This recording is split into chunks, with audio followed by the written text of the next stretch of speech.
Hello everyone, Acharya Shri Mahapragya institute of excellence के online platform पे आपका स्वागत है। हमारी बीएससी बीएड फोर्थ ईयर की क्लास चल रही थी, जिसमें हमारा टॉपिक चल रहा था electronic spectra of transition metal complex, यानी धातु संकुलों का हम इलेक्ट्रॉनिक स्पेक्ट्रा पढ़ रहे थे, जिसमें हमारी 2 क्लासें हो चुकी है और आज हमारी 3rd क्लास है। पिछली 2 क्लासों का रिवाइज मैं आपको थोड़ा करवा देती हूँ कि मैंने आपको कुछ ट्रांजिशंस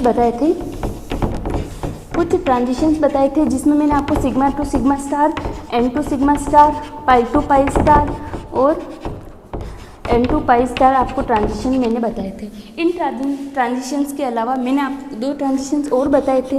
एक मैंने आपको डीडी ट्रांजिशन बताया था, जिसमें क्या होता है, इस डीडी ट्रांजिशन के कारण जिसमें डी इलेक्ट्रॉन जो है एक डी कक्षक से दूसरे डी कक्षक में जाता है, उसको हम ने डीडी ट्रांजिशन नाम दिया था। इसके कारण क्या हो रहा था, जो कॉम्प्लेक्स जो है अपने को कलर प्रदान कर रहा था, कॉम्प्लेक्स जो है कलर शो कर रहा था। एक मैंने आपको एक और बताया था, जिसमें चार्ज का ट्रांसफ़र हो रहा था, उसका नाम था चार्ज ट्रांसफ़र स्पेक्ट्रा।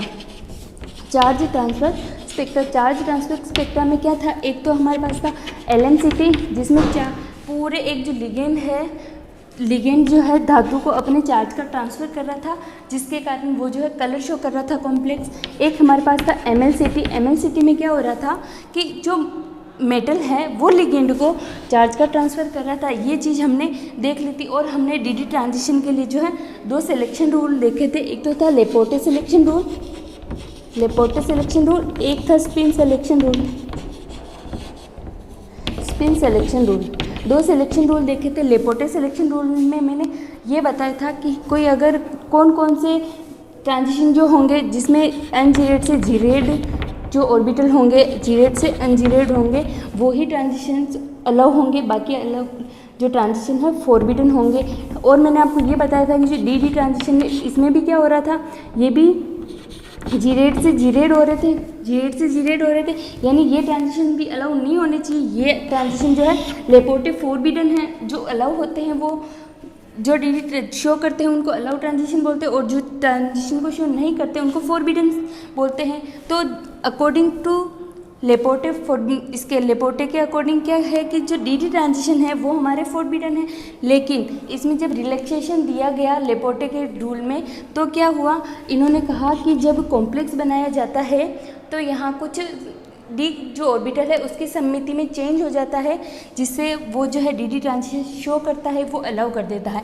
एक मैंने आपको स्पिन सिलेक्शन रूल बताया था। स्पिन सिलेक्शन रूल में ये बताया था कि जो आपकी स्पिन मल्टीप्लिसिटी है, जो आपका ट्रांजिशन जहाँ से भी हो रहा है, डीडी जो एक अगर डी ऑर्बिटल की मल्टीप्लिसिटी 2s+1 है, तो दूसरे की मल्टीप्लिसिटी भी सेम होनी चाहिए। अगर यहाँ पे हमारे पास 1 वैल्यू आ रही है, तो यहाँ पे भी हमारे पास 1 वैल्यू आनी चाहिए। यानी ये सिंगलेट है तो सिंगलेट से सिंगलेट में ही होगा, डबलेट है तो डबलेट से डबलेट में ही ट्रांजिशन होगा। इस प्रकार हमारी जो मल्टीप्लिसिटी है इसकी वो सेम होनी चाहिए। ये हमारा स्पिन सिलेक्शन रूल था। ये हमारी पिछली क्लास की बात हुई। आज हम एक नया टॉपिक स्टार्ट करने जा रहे हैं। इसी में नया टॉपिक है स्पेक्ट्रोस्कोपिक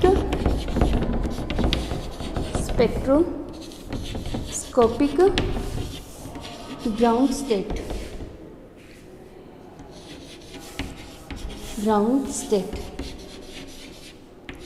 ये अपना नया टॉपिक है, स्पेक्ट्रोस्कोपिक ग्राउंड स्टेट।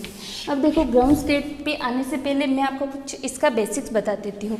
इसमें क्या होता है, अगर हम कोई भी विन्यास ले लें, अब आपके पास है P2 विन्यास ले लो, आपके इलेक्ट्रॉनीय विन्यास ले लो, P3 ले लो, या फिर D1 ले लो, D2 ले लो, D3, D4, D5, आप XYZ कुछ भी विन्यास ले लो। अब ये विन्यास का क्या है कि इस विन्यास से रिलेटेड, ये आपके पास अगर हम P2 को कंसीडर करें, तो P2 विन्यास से रिलेटेड कितने प्रकार के अरेंजमेंट हो सकते हैं, यानी ये P2 कितने प्रकार से अभिविन्यासित हो सकता है। अभिविन्यासित मतलब कैसे, ये आप देखिए। अगर हम P2 विन्यास को अलग अलग तरीके से विन्यासित करें, आपको पता है P कक्षक में कितने ऑर्बिटल होते हैं, ये देखो 3 इसके कक्षक होते हैं। ये रहा आपके पास P उपकोश के कितने ऑर्बिटल होते हैं, 1 2 3, जिसको हम PX, PY और PZ बोल देते हैं। ये आपके पास होते हैं। अब ये जो P2 है आपका इलेक्ट्रॉनीय विन्यास है, ये कितने प्रकार से अरेंज हो सकता है, ये हमने P2 लिख दिया। इसके लिए हमको अरेंजमेंट निकालने हैं, तो अरेंजमेंट निकालने के लिए आप इसको अरेंज करिए कि ये कितने प्रकार से अरेंज हो रहा है। आप देखिए, अगर इसके पास P2 के पास 2 इलेक्ट्रॉन होंगे, एक इसमें भर दिया और एक ये, जरूरी नहीं कि हमेशा ये इसी स्थिति में रहे, ये ऐसे भी विन्यासित हो सकते हैं। एक यहाँ पे इलेक्ट्रॉन और एक इस कक्षक में आ गया, जरूरी नहीं, हम एक विन्यास और बना सकते हैं, ये इसका एक विन्यास और हो गया। अब ये भी जरूरी नहीं, इसके अलावा और क्या स्थिति हो सकती है कि ये दोनों उल्टे व्यवस्थित हो, विपरीत चक्रण में उपस्थित हो, ये दोनों विपरीत चक्रण में उपस्थित हो, वापस ये दोनों भी विपरीत चक्रण में उपस्थित हो, ये इसका विन्यास हो। इन स्थितियों के अलावा भी और क्या अपने पास पॉसिबिलिटी हो सकती है, ये आप देखिए, इनके अलावा क्या पॉसिबिलिटी हो सकती है। इनके अलावा आपके पास ये पॉसिबिलिटी हो सकती है कि ये इलेक्ट्रॉनिक विन्यास ये सीधा है तो ये उल्टा हो सकता है, ऐसे भी तो हो सकता है, या फिर ये जो है उल्टा हो जाएगा और ये सीधा हो जाएगा, ऐसे भी हो सकता है। इसको अपन ने कंसीडर किया। अब इसको अगर देखें तो ये सीधा हो सकता है और ये उल्टा हो सकता है, ऐसे हो सकता है, या फिर ये उल्टा हो सकता है और ये सीधा हो सकता है, ये भी विन्यास हो सकता है। तीसरे को हम अगर कंसीडर करें, ये देखिए, ये सीधा हो सकता है और ये उल्टा हो सकता है। एक सेकेंड,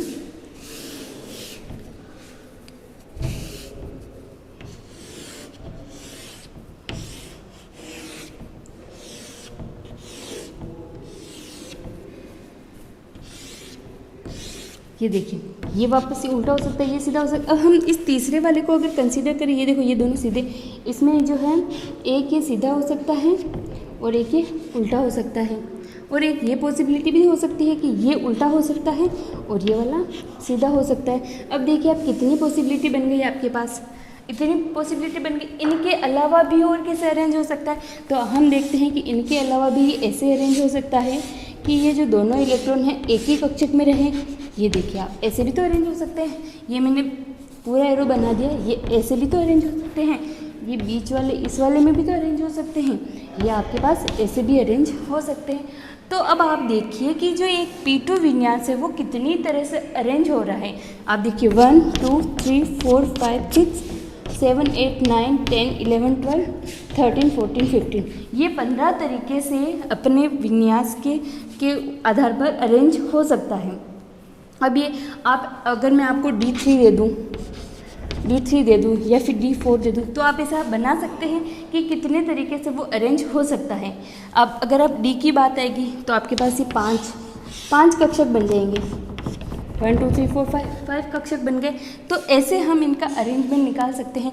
ये आपके पास 15 जो स्टेट प्राप्त हो रही है कि किस प्रकार से ये व्यवस्थित हो सकता है, ये हम इसको माइक्रोस्टेट बोलते हैं। क्या बोलते हैं? माइक्रोस्टेट। कि किसी इलेक्ट्रॉनिक विन्यास से संबंधित कितनी व्यवस्थाएं हो सकती है, उनको हम इस विन्यास से संबंधित माइक्रोस्टेट बोल सकते हैं।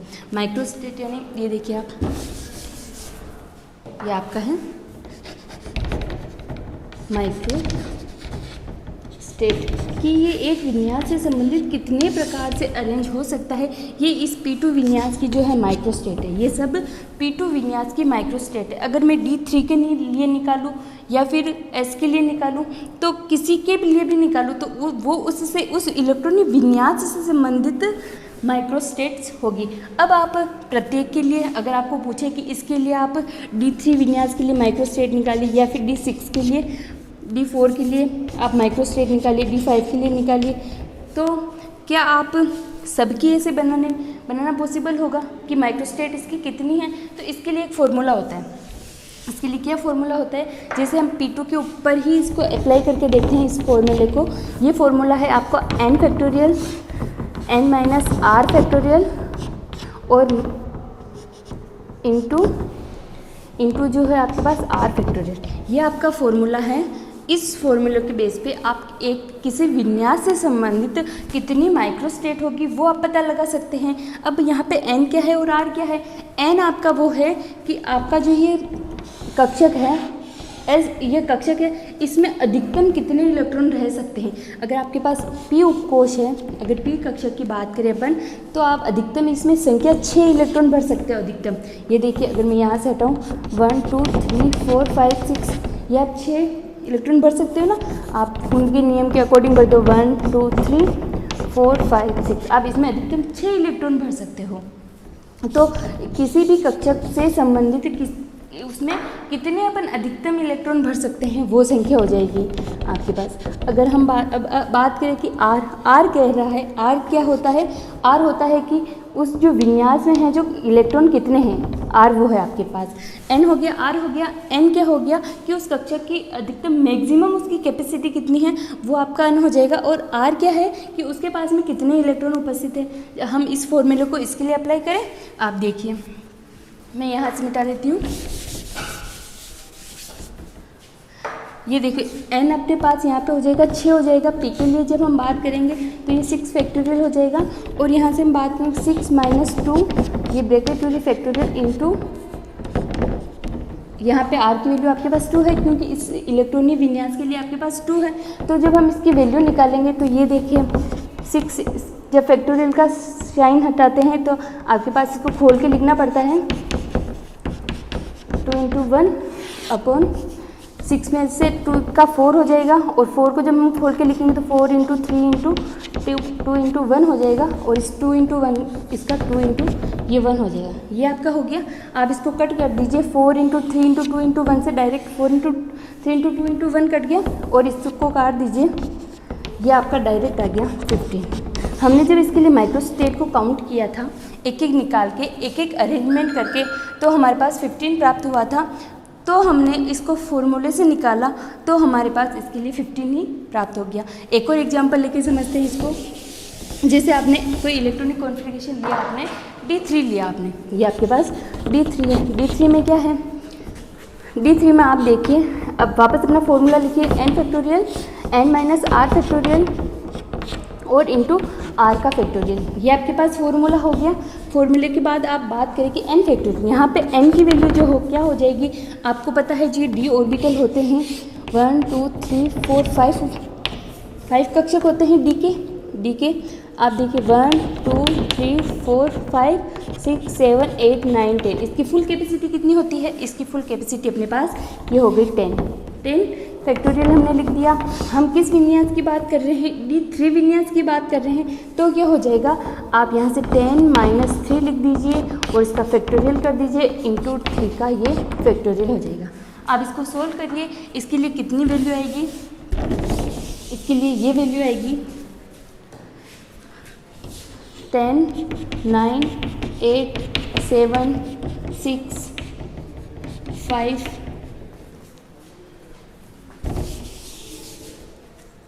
4 3 2 1। ये आपके पास 7 आ रहा है, 7 का फैक्टोरियल इंटू 3 का फैक्टोरियल 3 × 2 × 1। ठीक है। अब देखो मैंने इस 7 फैक्टोरियल को खोल के नहीं लिखा, इसकी वैल्यू क्या हो जाएगी 7 × 6 × 5 × 4 × 3 × 2 × 1। क्या आपको ऑब्वियस है, आपको पता चल गया होगा। तो 7 फैक्टोरियल को मैं पूरा नहीं लिखी, 7 फैक्टोरियल से ये यहाँ से 7 काट सकती हूँ, ये 7 काट दिया, ये कट गया। अब आप इसको कर दीजिए 2 × 1 = 2 2 × 4 = 8 3 × 1 = 3 3 × 3 = 9। ये हो गया, ये आपके पास 120 माइक्रोस्टेट प्राप्त हो गई। 120 माइक्रोस्टेट। क्या आप इसकी 120 माइक्रोस्टेट बना सकते हैं, D3 विन्यास की आपके पास 120 माइक्रोस्टेट हो गई। ठीक है ना। अब आपको इसकी ये बनानी है माइक्रोस्टेट। इस प्रकार हम माइक्रोस्टेट इसकी, एक तो आप D3 का पूरा लिख के अलग अलग विन्यास की इसकी बनाते, या फिर हमने डायरेक्ट फार्मूला लगा के इसके ये माइक्रोस्टेट निकालिए। ये होती है कि ये जो इलेक्ट्रॉनिक विन्यास हमको दे रखा है, इससे संबंधित कितने अरेंजमेंट हो सकते हैं, वो उसकी प्रत्येक को अपन उसकी माइक्रोस्टेट कह देते हैं। ये चीज़ हो गई माइक्रोस्टेट। हम यही पढ़ रहे थे स्पेक्ट्रोस्कोपिक ग्राउंड स्टेट।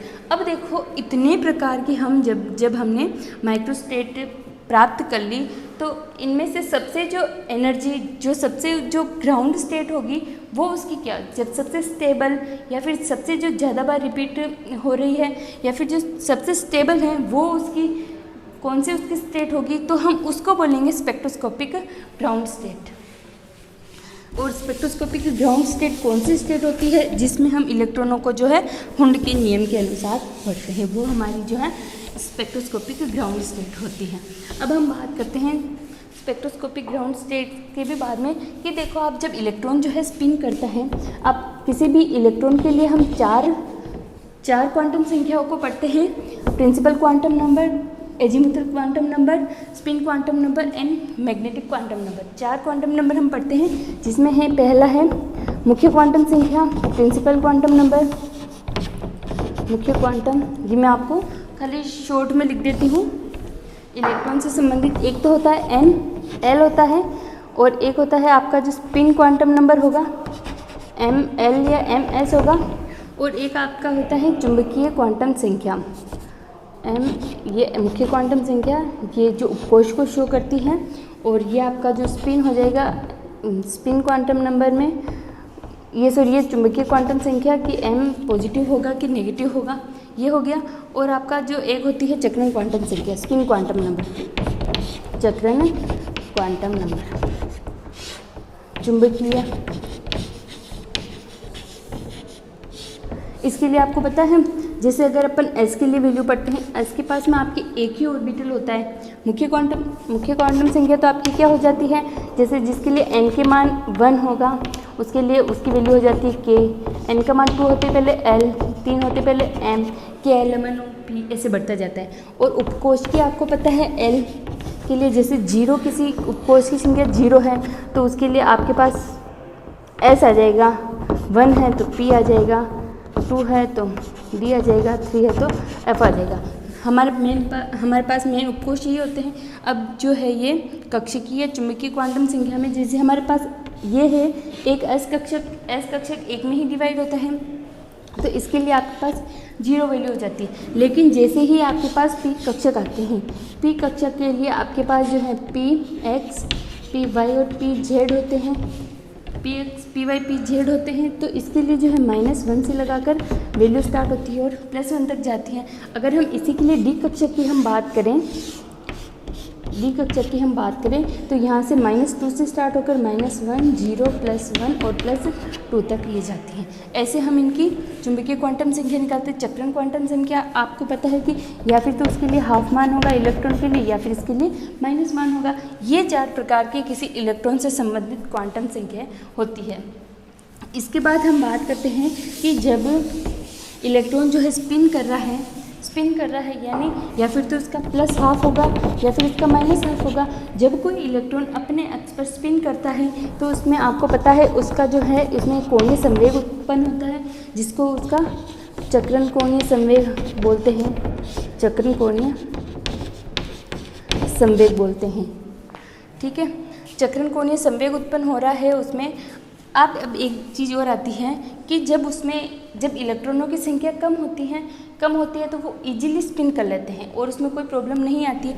जब जो है आपके ऑर्बिटल जो है कक्षा के चारों ओर चक्कर लगाते हैं, ऑर्बिटल पूरी कक्षा के चारों ओर, आपको पता है कि इलेक्ट्रॉन जो है एक तो अपनी कक्षा में घूमता है और एक अपने स्पिन पर करता है, यानी स्पिन तो अपने पास हो गया, और एक होता है कक्षा।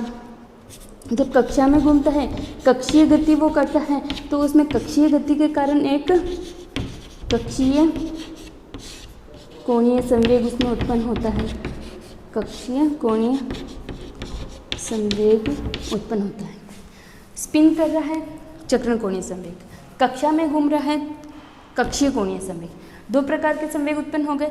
अब क्या होता है, जब इलेक्ट्रॉनों की संख्या कम होती है तब ये दोनों अलग अलग स्प्लिट रहते हैं, लेकिन जब इलेक्ट्रॉनों की संख्या बढ़ती जाती है तो क्या होता है, जब बहुत सारे इलेक्ट्रॉन आ गए तो वो स्पिन भी करते जा रहे हैं और कक्षा में चक्कर भी लगाते जा रहे हैं। इलेक्ट्रॉनों का घनत्व जो बहुत ज़्यादा है, यानी इलेक्ट्रॉन जो है ज़्यादा मात्रा में अपने पास आ गए हैं।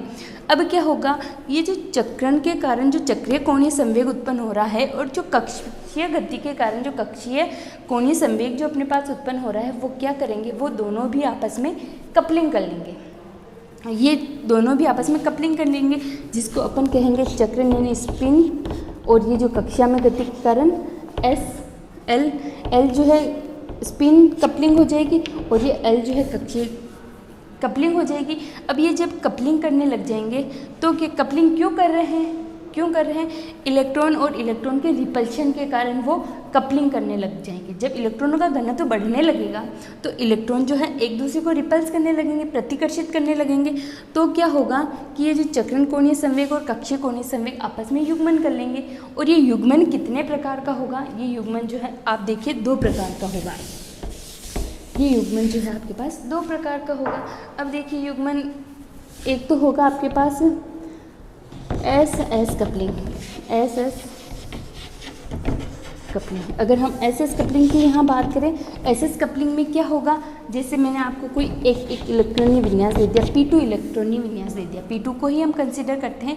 P2 विन्यास में आपके पास कितने इलेक्ट्रॉन हैं? आपके पास 2 इलेक्ट्रॉन हैं, 2 इलेक्ट्रॉन हैं। अब ये तो 2 इलेक्ट्रॉन हैं, वो कैसे व्यवस्थित है? आपको हमेशा जो इलेक्ट्रॉनों को भरना है कक्षकों में, वो आपको हमेशा हुंड के नियम से भरना है।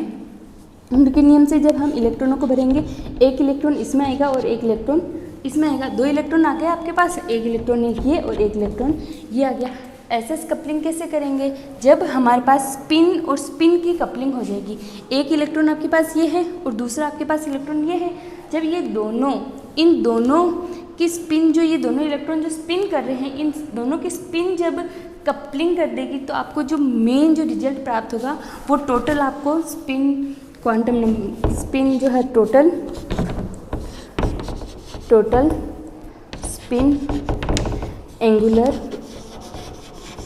मोमेंटम आपको प्राप्त होगा। ठीक है ना, टोटल चक्रण कोणीय संवेग आपको प्राप्त होगा। ठीक है ना, चक्रण कोणीय संवेग उत्पन्न हो रहा था, एक का चक्रण कोणीय संवेग आपने ले लिया, दूसरे का भी ले लिया, तो आपको टोटल स्पिन एंगुलर मोमेंटम आपको प्राप्त हो गया, यानी चक्रण कोणीय संवेग आपको प्राप्त हो गया। ये देखिए, अब अगर आप देखो दोनों एक दूसरे के पैरेलल ही कर रहे हैं, ठीक है ना, तो इसके लिए अगर हम +½ माने, क्या इसका जो स्पिन है +½ माने तो दूसरे का भी +½ क्योंकि सेम ही ये स्पिन कर रहे हैं, दोनों एक दूसरे के समांतर हैं। तो इसका जो है इन दोनों में क्या है, जो कपलिंग हो जाएगी, इस इलेक्ट्रॉन के चक्रण कोणीय संवेग और इस इलेक्ट्रॉन के चक्रण कोणीय संवेग दोनों आपस में कपल हो जाएंगे और जो है ये टोटल जो है स्पिन एंगुलर मोमेंटम देंगे, जिसको हम +½ करके जोड़ देंगे। तो इसका टोटल जो है स्पिन जो कितना प्राप्त हो जाएगा, इसके पास टोटल जो है स्पिन एंगुलर मोमेंटम जो है चक्रण कोणीय संवेग जो प्राप्त होगा, ये आपके पास S = 1 प्राप्त हो जाएगा। ये चीज़ आ गई। अब देखिए आप एक चीज़ और है, मैं आपको D3 की जब बात करती हूँ, D3 की मैं आपके पास बात कर रही हूँ। D3 आपके पास 3 इलेक्ट्रॉन हैं, ये इन कक्षकों में है, तीनों कक्षकों को उनके नियम के अकॉर्डिंग भरना है। ठीक है, जैसे ही आपने इलेक्ट्रॉनों को भरा, आपके पास देखिए इसका चक्रण कितना हो गया, हाफ हो गया, इसका चक्रण हाफ हो गया, इसका चक्रण भी हाफ हो गया। जब आप इन तीनों को आपस में कपल करवाएंगे, ये कपलिंग करेंगे, इनका जो कोणीय संवेग उत्पन्न हो रहा है जिसके कारण ये कपलिंग करेंगे। अब देखिए कपलिंग करेंगे तो आप इन तीनों को जोड़ दीजिए, half plus half plus half, तो ये आपके पास कितना हो गया, 3/2 हो गया, 3/2 हो गया। ये इसका टोटल जो है इसका स्पिन कितना आ गया, 3/2 हो गया। जब अब आगे हम जो इनकी ग्राउंड स्टेट निकालेंगे या फिर हम कुछ भी निकालेंगे तो इनका स्पिन जो हमको टोटल स्पिन लेना है।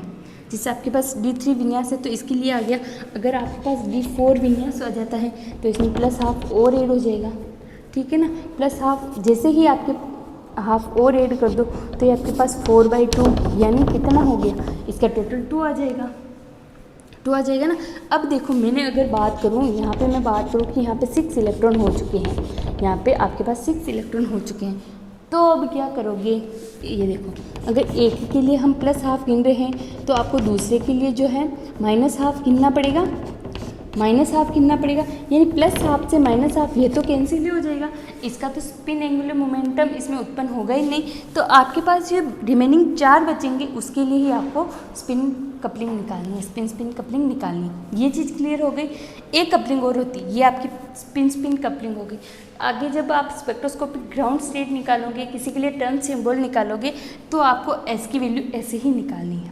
ठीक है, ये तो हो गई SS कपलिंग। अब आपके पास आती है दूसरी कपलिंग और आती है, एक दूसरी आपके पास आती है LL coupling, LL coupling. LL coupling में आपके पास क्या होगा, जैसे आपके पास PP कक्षक है, ये P कक्षक है आपके पास, जिसमें आपके पास P2 विन्यास को ही हम कंसीडर करते हैं, ये आपके पास P2 कोई विन्यास है। P2 विन्यास है। अब आप देखिए यहाँ पे जो आपके पास 2 इलेक्ट्रॉन है, आपको पता है P के लिए जो ये मान जो है ml के मान कहाँ से स्टार्ट, -1 से स्टार्ट हो रहा है, ये 0 है और ये प्लस है, ये यहाँ से स्टार्ट हो रहा है। अब आप देखिए कि इस वाले के लिए अगर अपन LL कपलिंग की बात करें तो इसके लिए जो है मान कितना हो रहा है, इसके इन दोनों के लिए L के मान की अपने को गणना करनी है। तो इसके लिए देखो एक तो -1 प्राप्त हो रहा है और इसके लिए 0 प्राप्त हो रहा है, यानी कुल मिला के यहाँ पे LL कपलिंग के कारण इसकी वैल्यू क्या प्राप्त हो रही है, 1 प्राप्त हो रही है। -1 को कंसिडर नहीं करें, 1 ही प्राप्त हो रही है आपके पास। ये आपके पास चाहे प्लस से लगाकर स्टार्ट होते हैं, +1 0 और -1 ये यहाँ से स्टार्ट होते हैं। तो इसके लिए जो है ये +2 0 सॉरी +1 0 और ये -1 ये ऐसा होता है। सॉरी मैंने उल्टा बता दिया आपको। ये देखो अगर आप यहाँ पे LL कपलिंग करवाओगे, यहाँ पे LL कपलिंग करवाओगे तो ये जो है यहाँ पे आपके पास एक तो +1 प्राप्त हो रहा है और एक +0 है। तो ये आपके पास टोटल LL कपलिंग के का रिजल्ट क्या आ जाएगा, 1 आ जाएगा, 1 ही आ जाएगा। अब अगर मैं दूसरा एग्जांपल लूँ, यहाँ पे मैं D4 विन्यास की एक बात करती हूँ। D4 आपके पास विन्यास है, D4 आपके पास विन्यास है और आपको पता है +2 +1 0 -1 और -2, ये अगर हम माने ये मान रहे हैं तो अब देखिए आपके पास तो D4 विन्यास तक ही है। +1 से ये -1 यहाँ कट जाएगा और यहाँ पे इसका क्या वैल्यू आ जाएगी विचल के, +2 आ जाएगा। LL कपलिंग के कारण आपके पास +2 प्राप्त हो गया। ऐसे LL कपलिंग होगी। एक कपलिंग और होती है,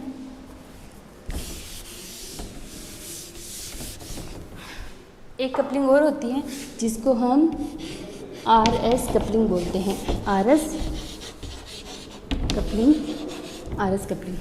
तीसरी है ये। RS कपलिंग में क्या होता है, इस कपलिंग में ये होगा कि आपके पास आपको पहले S निकालने हैं। क्या निकालने हैं, स्पिन, टोटल स्पिन निकालने हैं। जैसे आपने स्पिन निकाल दिए, ये कोई है, स्पिन निकाल लेना है। इसके लिए स्पिन क्या आ रहा है, हाफ और हाफ, 1 स्पिन आ गया आपके पास, ठीक है। और बाद में आपको क्या निकालना है, L के लिए। इसको RS कपलिंग क्यों करें हम आगे बताएंगे। फिर इसके लिए L की वैल्यू निकाल देनी है। P2 के लिए ही आपको अगर L की वैल्यू निकालने के लिए बात करें तो ये आपके पास, ये भी आपके पास 1 आ जाएगी। आ गई। RS जो 2 वैज्ञानिकों के नाम थे, रोशेल शोंडर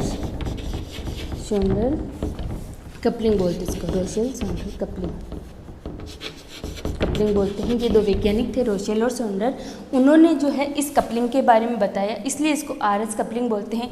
इसमें क्या करना है आपको, इसको LS कपलिंग भी अगर हम बोल सकते हैं तो LS कपलिंग भी हम इसको बोल सकते हैं, LS कपलिंग।